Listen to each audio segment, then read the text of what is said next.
Olá, meu nome é Samuel Fazendeiro, sou professor do curso de Psicologia da FANS. Esse vídeo é para os alunos do 5º e 7º período relativo à disciplina Seminários em Psicologia. Hoje a gente vai discutir um pouco sobre o que é uma pesquisa e algumas questões sobre aspectos éticos da pesquisa, da pesquisa científica. Bom, vamos lá então. Para começar, o que é uma pesquisa propriamente dito? Muito do que é falado sobre pesquisa às vezes está sendo falado de uma maneira equivocada. Por quê? A pesquisa em si, ela vai ser um procedimento, que vai fabricar conhecimento.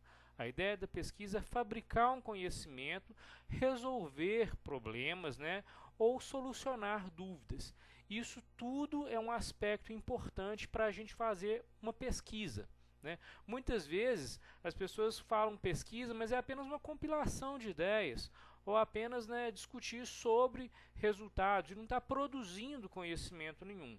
Para ser uma pesquisa, então, é necessário que se produza conhecimento, é necessário que esse conhecimento seja fabricado a partir das pesquisas, a partir das intervenções do pesquisador, da investigação desse pesquisador. Então, assim, um conhecimento novo é o que caracteriza uma pesquisa. Ela vai necessariamente desenvolver um novo conhecimento.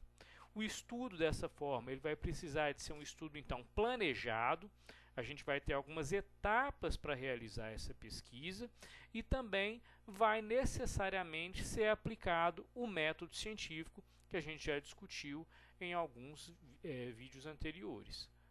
Um método científico ele vai ser pré-determinado, ele vai ter algumas etapas para estar se desenvolvendo, Dentre eles a gente vai ter um tema, uma hipótese, uma questão norteadora, e tantos outros elementos necessários para se realizar uma pesquisa. Bom, basicamente então, de tudo que a gente falou, o que a gente pode entender? Que a pesquisa ela vai buscar conhecimento. A ideia dela, essa produção de conhecimento e essa busca pelo conhecimento. Procurar informações, então, do que a gente não sabe, mas que a gente precisa saber. Esse é o primeiro passo para a gente pensar numa pesquisa. Uma pesquisa ela vai buscar conhecimento, ela vai procurar informações que a gente não tem ainda, mas que a gente precisa saber. E para isso a gente tem que ter um planejamento, tem que ter uma organização bem desenvolvida para conseguir fazer isso. Bom, de acordo aí com Lakatos e Marconi, dois autores que trabalham muito a questão da pesquisa científica, a gente pode entender a pesquisa como um procedimento formal com um método de pensamento reflexivo que requer um tratamento científico e que se constituiu no caminho para se conhecer a realidade ou para descobrir verdades parciais. Ou seja, de repente você nem vai descobrir uma verdade absoluta, mas você vai descobrir uma verdade parcial em relação àquele tema, aquele estudo, aquele grupo pesquisado, mas você vai encontrar isso com uma pesquisa bem feita, uma pesquisa bem elaborada.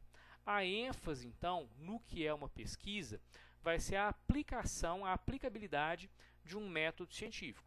Isso tem que estar muito claro quando a gente vai fazer uma pesquisa. Ela não vem ao acaso, ela não parte de um achismo, ela não vai partir de um preconceito, ela vai partir de uma aplicabilidade de método científico para poder solucionar questões, descobrir respostas que ainda não se tem. Bem, e principalmente toda pesquisa científica, a ideia dela, além dessa produção do conhecimento, é também uma consciência crítica. Ou seja, o pesquisador ele vai poder, a partir desse tema pesquisado, a partir desse desenvolvimento do estudo, ele vai criar uma consciência crítica em relação àquele tema e supõe-se também que as pessoas com acesso a essa pesquisa, com a leitura desse trabalho, também desenvolverão consciência crítica, E para isso é necessário principalmente a questão do planejamento. Então, toda pesquisa científica, a ideia é que a gente pesquise, que a gente planeje. Então vamos lá. Para isso, tem 4 etapas que são importantes. Eu preciso de saber, antes de eu pesquisar, qual que é o tempo disponível que eu vou ter para desenvolver essa pesquisa. A pesquisa ela precisa de ter um prazo, senão ela não termina. O tempo inteiro você vai achar outras interrogações, outras dúvidas e vai querer continuar. Então tem que ter um tempo determinado, um tempo disponível. Eu preciso de saber qual o tempo que eu tenho disponível para realizar aquela pesquisa, né? Pelo menos aquele tema, depois outros e outros. Vida de pesquisador é assim, né? O tempo inteiro você está buscando uma nova questão para pesquisar, o que é muito bacana, inclusive. Né? Um segundo tópico importante é o espaço onde essa pesquisa vai ser realizada. Eu preciso de definir esse espaço muito bem para eu poder ter uma dimensão dessa pesquisa. Né? Se for um grupo específico, se for uma comunidade específica, se for dentro aí de uma cidade ou de uma fábrica, ou mesmo de um grupamento social, né?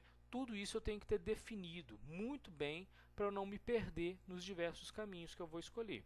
Né? Eu preciso de recursos materiais necessários, definir quais são esses recursos. O que é recurso material?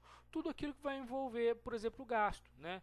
Eu vou precisar de tinta para impressora, eu vou precisar de gastar determinada da quantia com livros, eu vou precisar de canetas, eu vou precisar de repente de comprar um teste e os papéis para aplicabilidade dele. Tudo isso entra como recursos materiais necessários que eu vou precisar.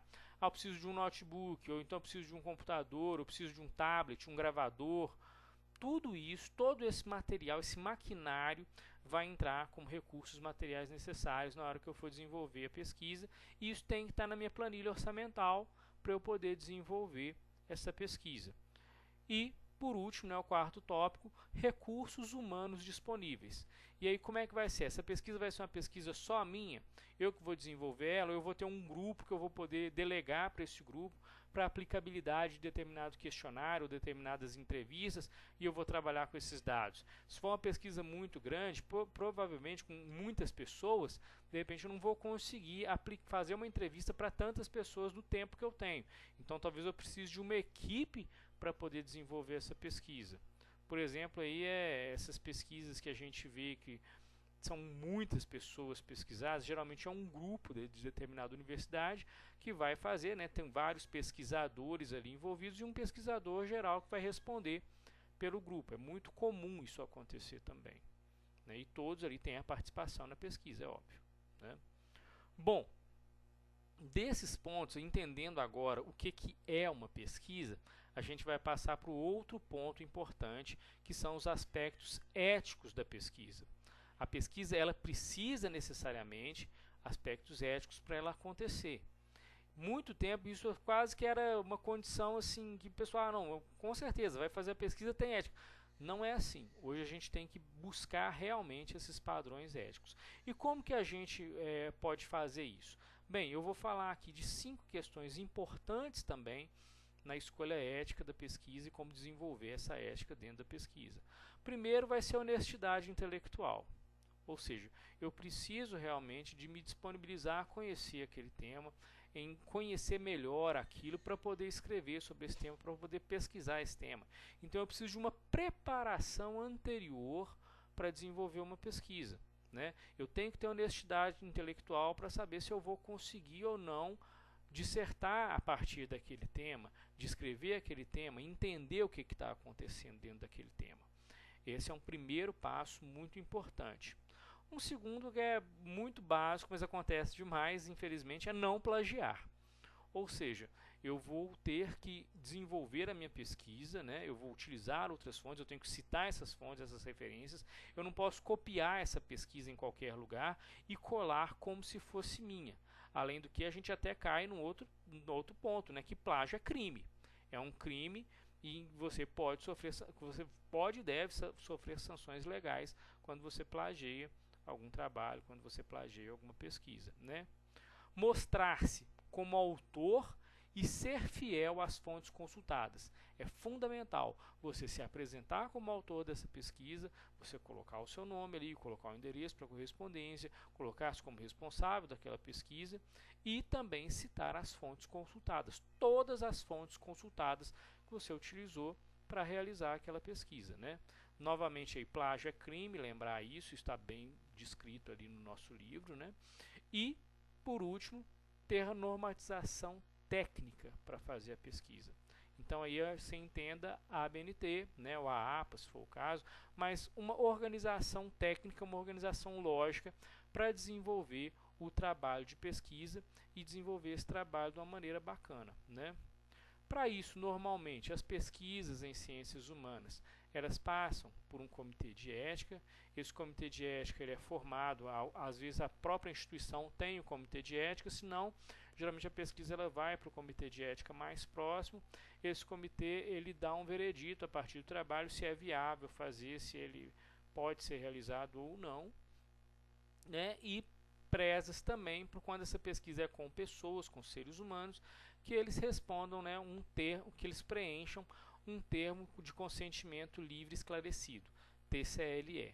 Esse termo é importante o pesquisador ele pegar esse preenchimento das pessoas, explicando o que é a pesquisa, explicando que aquela pessoa ela aceita de maneira voluntária, né, no caso geralmente aí, sem receber nada por isso, né, e que ela pode parar a pesquisa a qualquer momento, que tem um profissional responsável por isso, que ela pode entrar em contato para saber, que ela pode ter acesso a esse profissional ele fica disponível para essa pesquisa, e é importante que todas as pessoas envolvidas na pesquisa, né, assinem esse termo de consentimento livre e esclarecido, né. As características, então, dessa pesquisa científica, a gente pode olhar algumas aqui bem interessantes. Na página 49, né, do nosso texto, tem algumas questões aqui que eu vou ler para vocês que eu acho bem importantes, né? Tem essas fases, que é a preparação da pesquisa, que vai ser a seleção, definição e delimitação do tópico ou problema a ser investigado, planejamento de aspectos logísticos para a realização da pesquisa, formulação de hipóteses e construção de variáveis, né? B, o trabalho de campo, que vai ser a coleta de dados propriamente dita, o processamento desses dados, que vai ser a sistematização e a classificação dos dados obtidos através do campo, a análise e interpretação dos dados e a elaboração do relatório de pesquisa, que é onde você vai divulgar aí as suas ideias, as conclusões, também as considerações finais, né? Seja qual que for esse trabalho, né? Ele é para ser um estudo científico, ele vai necessariamente discutir aí ideias e fatos relevantes relacionados ao assunto, com um marco teórico, né, bem fundamentado. O assunto ele vai ser reconhecível, vai ser claro, né, tanto para o autor quanto para os leitores. Então você tem que ter consciência de para quem que você escreve. Se é um artigo da comunidade acadêmica, ele vai ser endereçado para a comunidade acadêmica. Se essa pesquisa vai ser para a população em geral, já tem que ter uma linguagem mais acessível para a população em geral. Se é para jovens, se é para adultos, tudo isso tem que ser levado em consideração. Se tem alguma utilidade, ele tem que ter uma utilidade para a ciência, para a comunidade. Ele tem que demonstrar também domínio do assunto, o autor tem que demonstrar domínio desse assunto e capacidade tanto de sistematizar, de recriação e de crítica ao material que ele vai colher, né? Tem que falar algo que ainda não foi dito, senão não vai ser pesquisa, né? Vai ser um chuveiro molhado, não adianta. Indicar os procedimentos utilizados, né? Tem uma metodologia muito clara, especialmente as hipóteses, né? Elas devem ser específicas, devem ser plausíveis, devem estar relacionadas com alguma teoria, né? Que é onde a gente trabalha isso na pesquisa. Ela tem que fornecer elementos que vão permitir ser verificados, né? Para aceitar ou contestar as conclusões. Ela tem que documentar com rigor os dados fornecidos, né? As fontes têm que ser claras de utilização. A comunicação ela tem que ser organizada de uma maneira lógica desses dados, ou seja, os tópicos eles têm que responder ali aqueles objetivos específicos, né? Por exemplo, vai ficar claro para o leitor. E tem que ser redigido na norma culta da gramática, né? Tem que ser agradável a leitura desse trabalho e tem que ser preciso e claro. Isso é fundamental, né, que a pesquisa ela tenha essas questões, essas características para ser uma pesquisa científica. Quanto à classificação, então, das pesquisas também, aqui no texto a gente pode ver que elas têm algumas classificações. Eu vou falar para vocês que é teórica, né, que vai ser para utilizar as teorias, metodológica, que vai se ocupar dos modos de fazer ciência, empírica, que vai ser dedicada a codificar a fase mensurável de uma realidade social, prática ou pesquisação, que vai intervir na realidade social, né? E elas podem ser observações ou descrições, trabalhos experimentais, trabalhos teóricos também, e tudo isso vão ser pesquisas científicas, dependendo aí do tema, do direcionamento e de como o profissional vai conduzir todo esse processo, tá bom? Bom, por hoje então vamos ficar por aqui, né? Eu espero vocês na próxima semana com mais alguns vídeos, mais algum conteúdo sobre a pesquisa científica. Um cordial abraço e fico à disposição para dúvidas, e-mail, WhatsApp e YouTube também nos comentários desse vídeo. Muito obrigado.